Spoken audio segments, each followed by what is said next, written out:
Abram suas Bíblias em Romanos capítulo 6. Nós vamos ler versículo 1 até o versículo número 14. Então, 14. 1 a 14. Romanos 6, 1 a 14.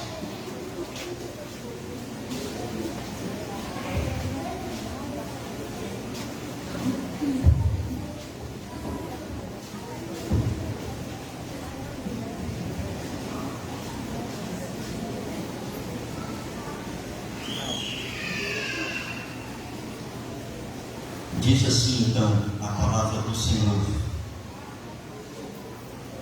Quem diremos? Nós vamos ler a partir do versículo 20 do capítulo 5, que é o final do capítulo 5. Lá nós vamos ler a partir do versículo 20 do capítulo 5. Diz assim: sobreveio a lei para que avultasse a ofensa, mas onde abundou o pecado, superabundou a graça, a fim de que, como o pecado reinou pela morte, assim também reinasse a graça pela justiça para a vida eterna, mediante Jesus Cristo, nosso Senhor.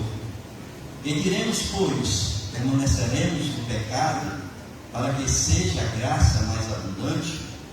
De modo nenhum. Como viveremos ainda no pecado, nós, os que para ele morremos? Ou porventura ignorais que todos nós, que fomos batizados em Cristo Jesus, fomos batizados na sua morte?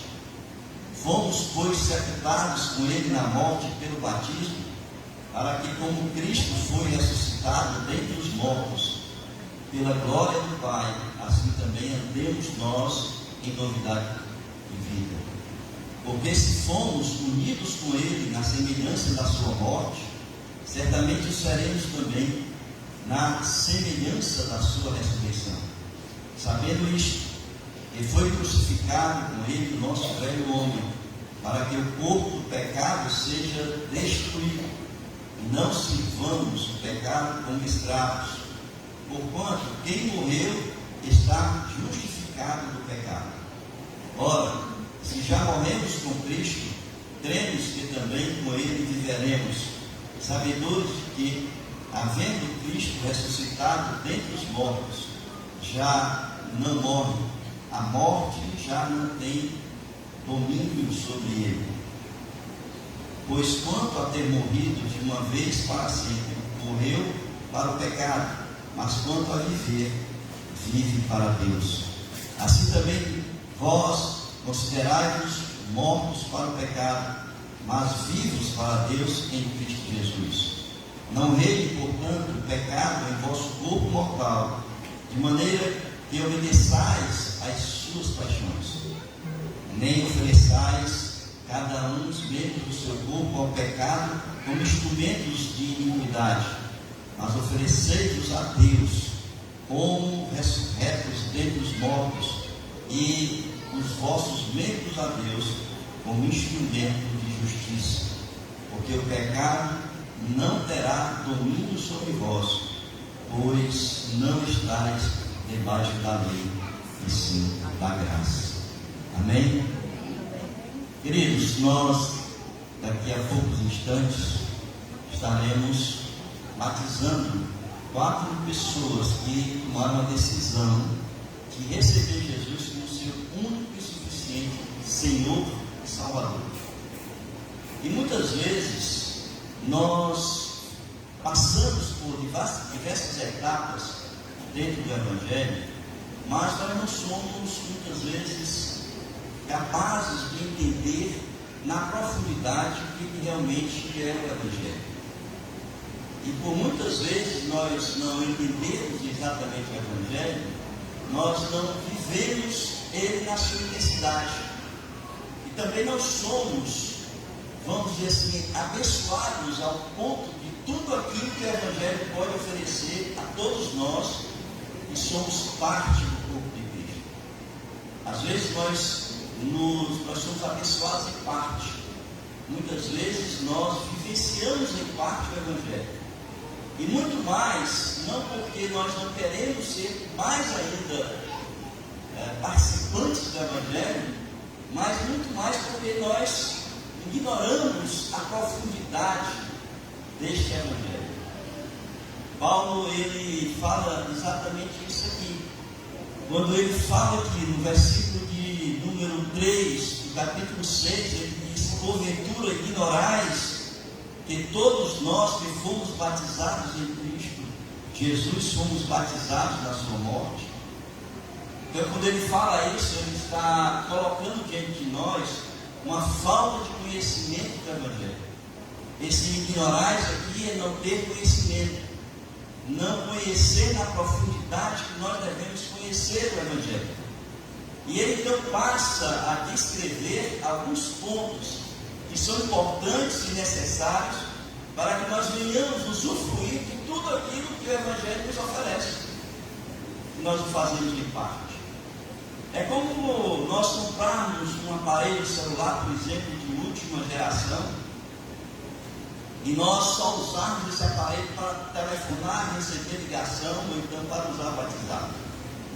Por quê?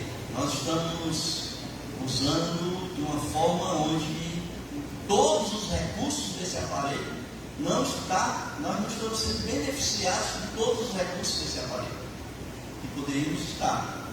E muitas vezes nós não estamos nos beneficiando de todos os recursos que o aparelho nos oferece, porque muitas vezes também nós não conhecemos todos os recursos que ele tem. Nós precisamos conhecer esses recursos. Assim é o Evangelho. O Evangelho, a gente se beneficia dele, nós somos abençoados por ele, nós somos a graça de Deus derramada sobre nós, mas nós só ali vivenciamos em parte aquilo que ele tem a nos oferecer. E então Paulo começa a discorrer algumas coisas que são importantes para nós, e ele introduz alguns conceitos e nós precisamos então entender esses conceitos aqui nesse texto. Nós precisamos desse texto exatamente pelo fato de que daqui a pouco nós vamos ter pessoas que estarão sendo mergulhadas nesse tanque. E Paulo diz assim: que estarão sendo sepultadas com Cristo no momento da imersão, estarão sendo sepultadas ali com Cristo. E no momento que eles estarão se levantando das águas, estarão ressuscitando com Cristo para uma novidade de vida. Mas não é somente isso que nós precisamos entender, há muito mais. E é isso que eu quero discorrer com vocês nesta noite, para que venhamos a entender um pouco mais sobre aquilo que Paulo está querendo nos passar, e não venhamos a ser simplesmente pessoas que usufruem de algo que nós temos muito mais para caminhar, conhecer e abençoar. E ele então começa aqui no versículo de número 20 do capítulo 5, que ele diz: sobreveio a lei para que avultasse a ofensa. Ou seja, nós só entendemos que nós somos pecadores quando nós conhecemos a verdade sobre o pecado. Não há como você viver a sua vida, usufruir delas, gostar da sua vida, de tudo aquilo que você faz e achar que você está certo, se você não for confrontado com uma verdade que diz que aquilo que você faz é errado. E a palavra de Deus diz que conhecereis a verdade nos libertará desta situação da cegueira espiritual que muitas vezes nós estamos caminhando. E a lei veio para isso. Quando o Senhor nos deu a lei, Ele nos deu para que nós viéssemos a conhecer que muitas das coisas que nós fazemos e realizamos na nossa vida são coisas que nós fazemos que é contrário à vontade de Deus, que é contrário àquilo que Deus quer que nós venhamos a fazer. E todas as vezes que nós fazemos algo que é contrário à palavra de Deus, todas as vezes que nós erramos o nosso caminho, estamos nos distanciando da palavra de Deus, nós estamos em pecado. Pecado é exatamente isso. Uma palavra que muitas vezes não se usa mais, nem nas nossas igrejas está sendo usado esse conceito de pecado. Mas a lei veio para mostrar que nós estamos em muitos passos que nós fazemos na nossa vida ainda em pecado. Não só os gentios, não só aqueles que não são crentes, não só aqueles que ainda não fizeram a decisão ao lado de Jesus, mas nós mesmos na igreja, nós ainda estamos enganados na nossa forma de ver e de conduzir a nossa vida. Por quê? Porque passamos a pensar exatamente como Paulo está colocando aqui, porque questionamos a graça de Deus. Aqui Paulo diz que nós conhecemos a verdade, nós sabemos que estamos em pecado, mas que nós não devemos nos preocupar porque Deus derrama da sua graça sobre nós para que o nosso pecado seja perdoado. E ele vai dizer, aonde superabundou, onde abundou o pecado, superabundou a graça. E é essa a questão. Porque não importa o que você fez, o que você faz, não importa quem você foi, quem você é, o importante é que Deus está disposto a derramar a sua graça na pessoa de Jesus Cristo, para receber você, acolher você, abraçar você e dizer que o seu pecado está perdoado, porque Ele quer andar de mãos dadas com você. Não importa se você se prostituiu, se você se viciou em alguma coisa, não importa se você andou à margem da lei, em alguma coisa que você fez, o que importa é que Deus derrama da sua graça, do seu amor sobre a nossa vida, coloca à nossa disposição essa graça para que nós venhamos a ser salvos. E quando nós pensamos nisso, Paulo levanta então um questionamento: se a graça é tão abundante assim, eu posso viver a minha vida pecando, porque sempre vai haver a graça para perdoar os meus pecados. E é isso que muitas vezes nós erramos e nos enganamos. É isso que muitas vezes muitas pessoas, ainda na igreja, já salvos, ainda na igreja, já na igreja, continuam a pecar, porque entendem, porque acham que uma vez salvos, uma vez que a graça é abundante, é superabundante, eu posso pecar porque eu vou ser alcançado dessa graça. E Paulo vai ser então enfático nessa questão. Ele vai dizer aqui no versículo 2: de modo nenhum, é enfático quando ele diz. Não há como você ser uma pessoa que foi alcançada pela graça, como diz o autor aos Hebreus, que experimentou da bênção, da salvação, da comunhão entre os irmãos, do amor de Deus, e voltar novamente à vida de pecado. Não há como. E Paulo diz então: não, de modo nenhum. Por quê? Porque nós morremos para o pecado. Porque nós fomos batizados com Cristo na sua morte. Vocês sabem qual foi o batismo de Cristo?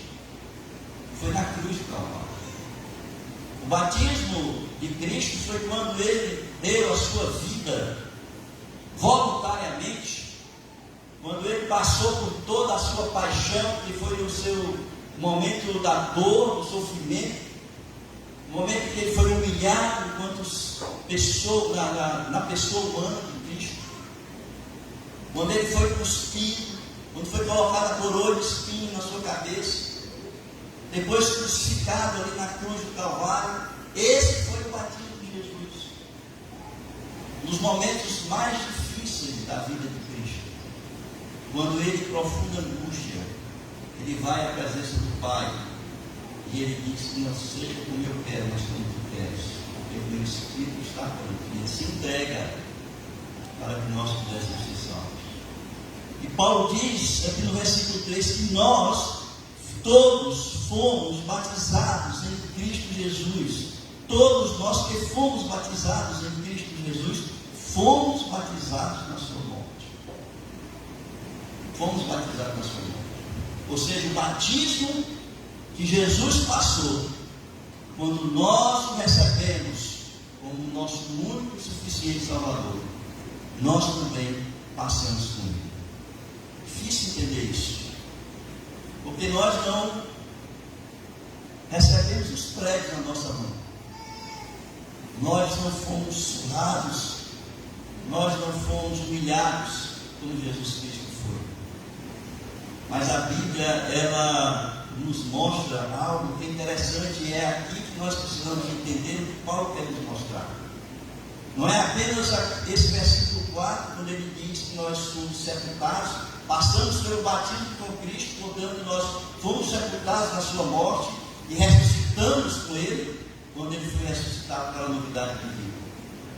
Mas ele introduz aqui em nós um conceito que nós precisamos entender, compreender, para que a gente saiba que também, da mesma forma que Jesus passou ali a sua paixão e morte, nós passamos juntamente com ele. E qual é o conceito? Está no versículo 5.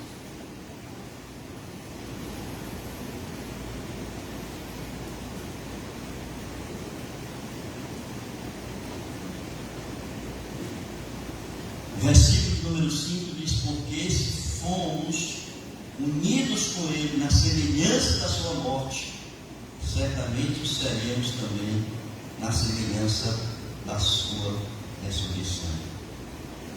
Você sabe qual é o conceito? União. Nós somos unidos com Cristo. No momento que nós nos convertemos, no momento que nós recebemos Jesus, nós nos tornamos um com Cristo. Essa palavra aqui, ela significa que nós somos gerados com Cristo. Nós nascemos com Cristo. Nós nos tornamos, um sentido é nós nos tornamos um com Cristo. E é interessante, irmãos, quando a gente pensa nesse conceito, porque esse conceito de unidade, ele vem de toda a Bíblia. Em toda a Bíblia a gente encontra para a gente entender a importância desse conceito na nossa vida. Começa hoje, por exemplo, eu estava falando sobre a Trindade. Começa quando a gente olha para Deus, porque em Gênesis diz que ali fala a palavra Elohim, né? E Elohim ali está simplesmente em representação. Desde o Gênesis a gente já percebe a presença ali da unidade de Deus, do Espírito Santo e do Cristo Jesus. Então a gente começa a perceber a importância desse conceito que Paulo coloca aqui para nós. Porque Deus ele é um só em essência, não é isso? Deus é um em essência. Quando nós olhamos para a perseverança dos santos, irmãos, a gente entende que nós somos, uma vez salvos, nós não perdemos a salvação, exatamente por causa dessa unidade que nós temos com Cristo. Nós somos um só corpo, apesar de ser várias pessoas, uma diversidade de pessoas, mas nós somos um só corpo.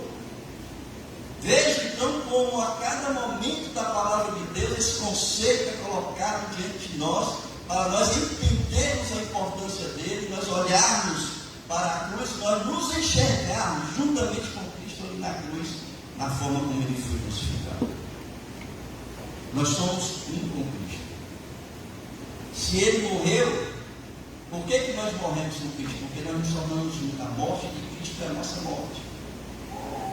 Quando Paulo diz: somos sepultados com ele na morte, porque nós nos tornamos um com Cristo. Nós ressuscitamos com Cristo, porque nós nos tornamos um com Cristo.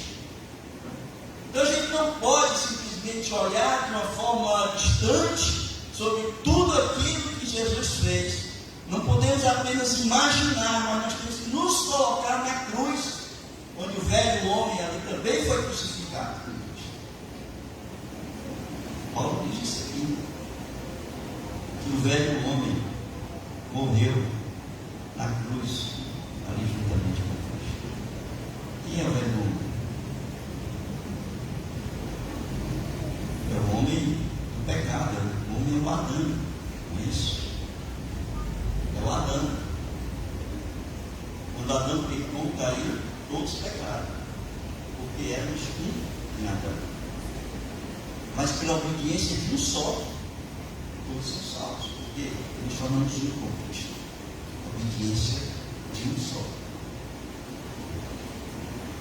Então, Paulo diz, quando ele introduz esse conceito, que nós só podemos usufruir do Evangelho quando nós olhamos para Cristo. Nós entendemos que ali nós somos um com Ele. Nós somos nascidos com Cristo.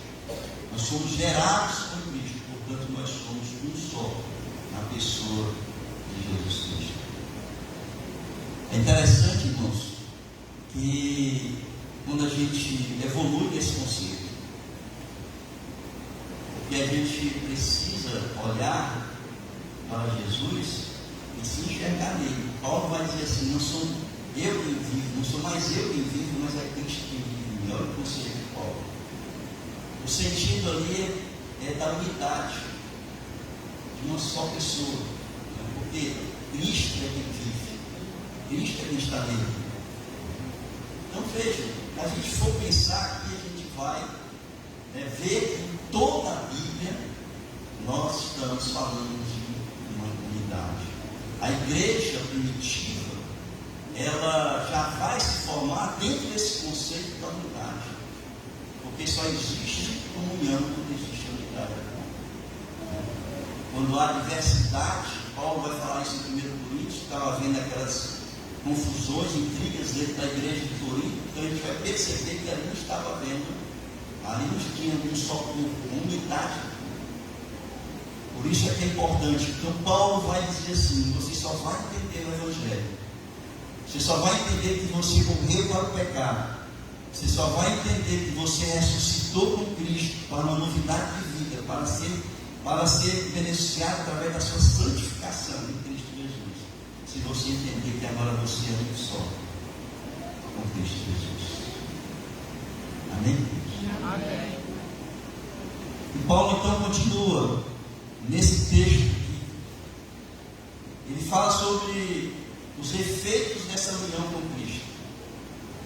No versículo de 6 a 10, ele vai falar desses efeitos aqui. E o primeiro efeito é quando a gente começa, veja, o verbo que ele está usando aí no versículo 6 é o verbo saber. Quando a gente olha para Cristo e a gente entende que nós somos um com Cristo, a gente começa a compreender o Evangelho.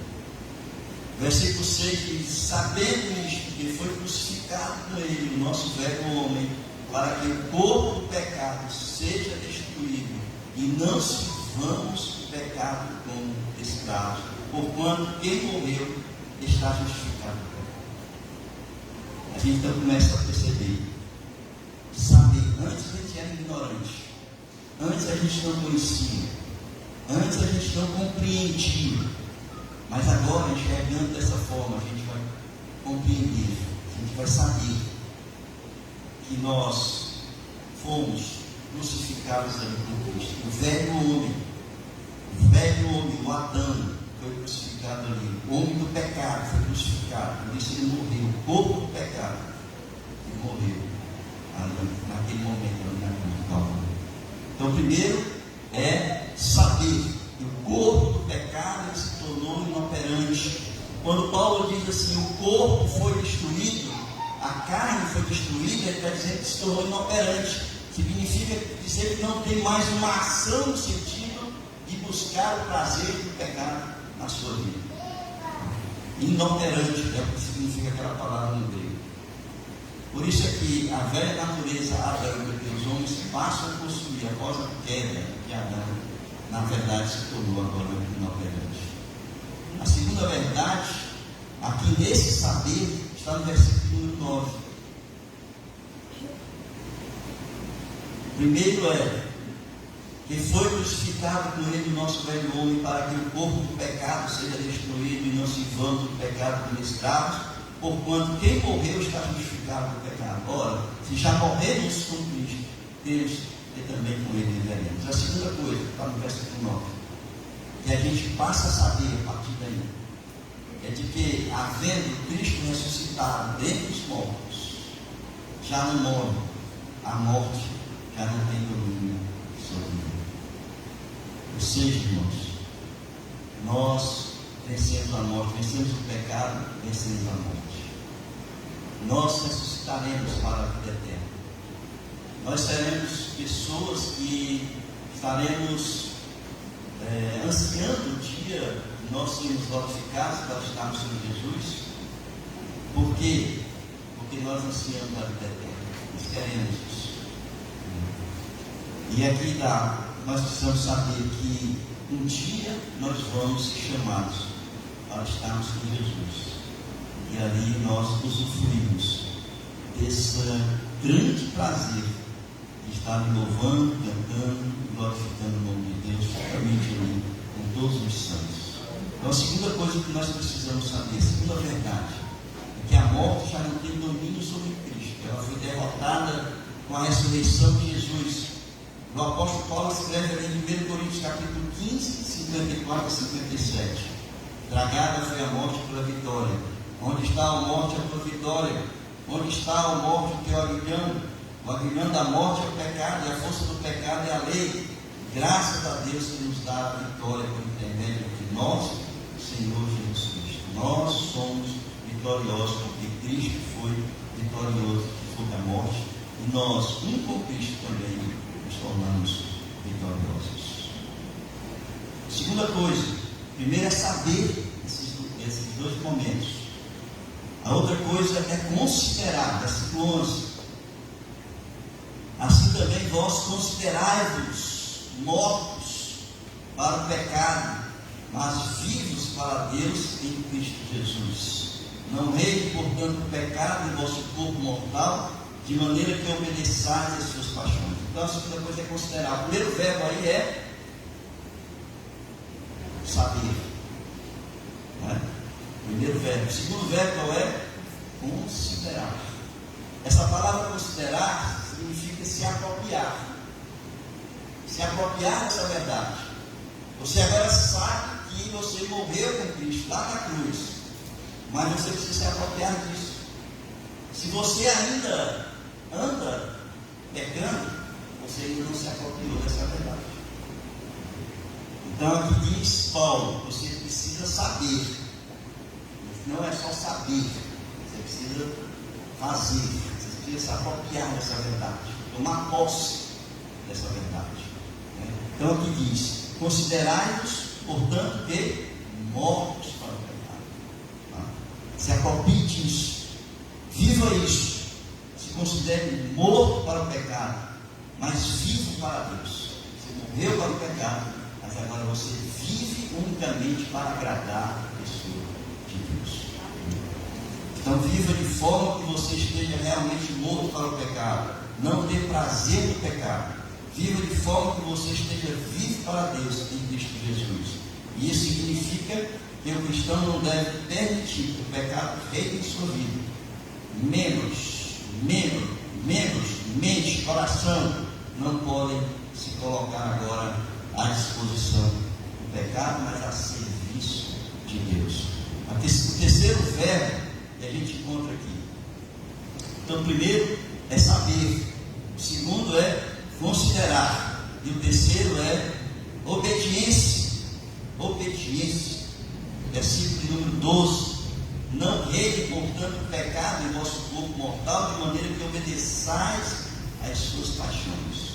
Ou você obedece ao seu prazer, ao pecado, né? Ou você deixa que o pecado reine na sua vida, ou você deixa que Jesus Cristo reine sobre a sua vida. Então, o segundo verbo aqui é a obediência. A quem você é obediente? Você é obediente ao pecado ou você é obediente a Deus? A obediência nossa tem que ser exclusiva ao Senhor Jesus. Então, o terceiro verbo aqui é obediência. As paixões carnais não foram retiradas de você. As paixões carnais não foram retiradas de você. De vez em quando elas querem ressuscitar o velho homem e manobrar a sua vida, mas não deve mais obedecer, você não deve mais obedecer às velhas paixões, mas obedecer exclusivamente a Deus. E o quarto verbo, estou terminando, tá, pessoal? O quarto verbo é oferecer. Primeiro é saber. Segundo, considerar. Terceiro, obedecer. E o quarto agora, oferecer. Versículos 13 a 14. Nem ofereçais cada um os membros do seu corpo ao pecado, como instrumentos de iniquidade, mas oferecei-vos a Deus como ressurretos dentre os mortos, e os vossos membros a Deus como instrumentos de justiça. a quem você está oferecendo seus membros, seu corpo, a quem você está oferecendo o seu coração, a sua vontade, os seus desejos, a quem você está oferecendo a sua vida. É isso que Paulo está dizendo. Se você está oferecendo a Deus, você está a serviço, você é servo de Deus. Mas se você está oferecendo ao pecado, você é escravo do pecado. Essa é a diferença. E aqui, quando nós oferecemos a Deus, tem duas coisas aqui no versículo número 3. Quando ele diz: não ofereçais cada um os membros do seu corpo ao pecado como instrumentos de iniquidade, mas, primeiro, oferecei-vos a Deus como ressurretos dentre os mortos. O que está dizendo aqui? Oferecer a sua vida. Se entregue completamente, 100% se coloque a serviço de Deus. E a segunda coisa, e os vossos membros a Deus como instrumentos da justiça. O seu corpo, somente o seu coração, a serviço da palavra de Deus, a serviço da justiça. É isso que ele está falando aqui. Certo? E eu quero encerrar, irmãos, porque nós estamos unidos com Cristo. Nós vimos aqui os frutos dessa união com Cristo, o conhecimento que nós temos do Evangelho, mas nós temos os frutos que nós passamos a usufruir de uma forma mais concreta e intensa na nossa vida. Primeiro é a santificação, versículo 19.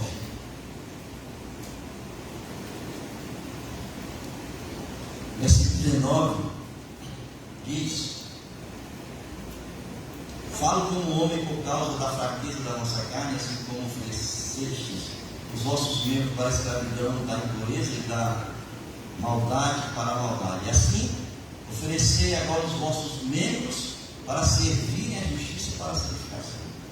Significa dizer que na nossa caminhada com Deus, nosso processo de santificação vai acontecendo nessa caminhada com Deus, na nossa intimidade com Deus.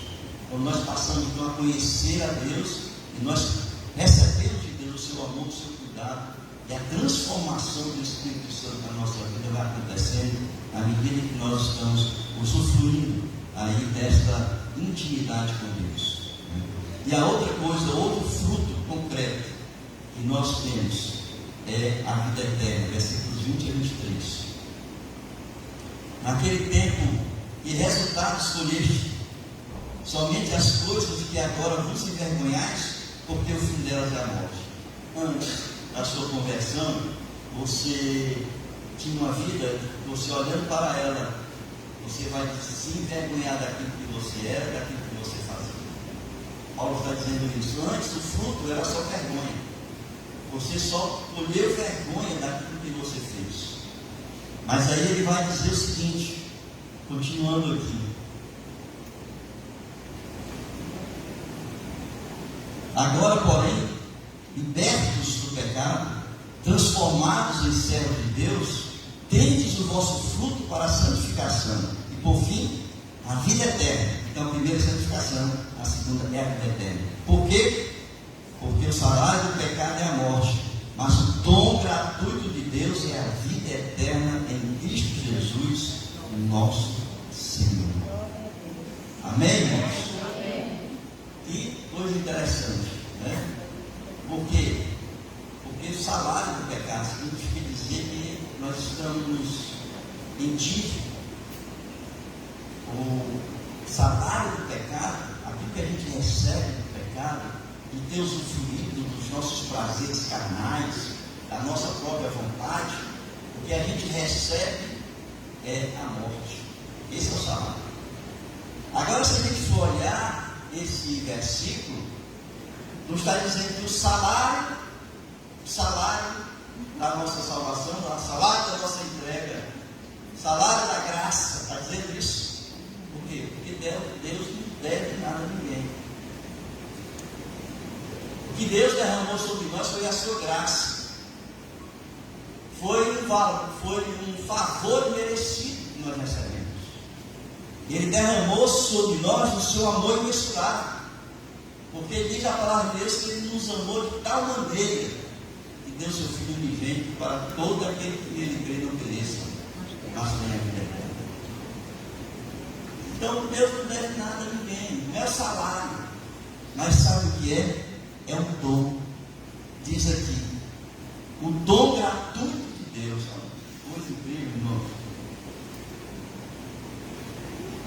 O salário do pecado é a morte, mas o dom gratuito de Deus é a vida eterna. Não é o salário, é o dom, é a graça, é o favor imerecido, é a vida eterna. Nós recebemos em Cristo Jesus. Amém? Amém. Que Deus nos abençoe, que nós possamos compreender toda a profundidade do Evangelho, para que nós venhamos compreendendo, nós venhamos a viver de forma intensa, plenamente o Evangelho que foi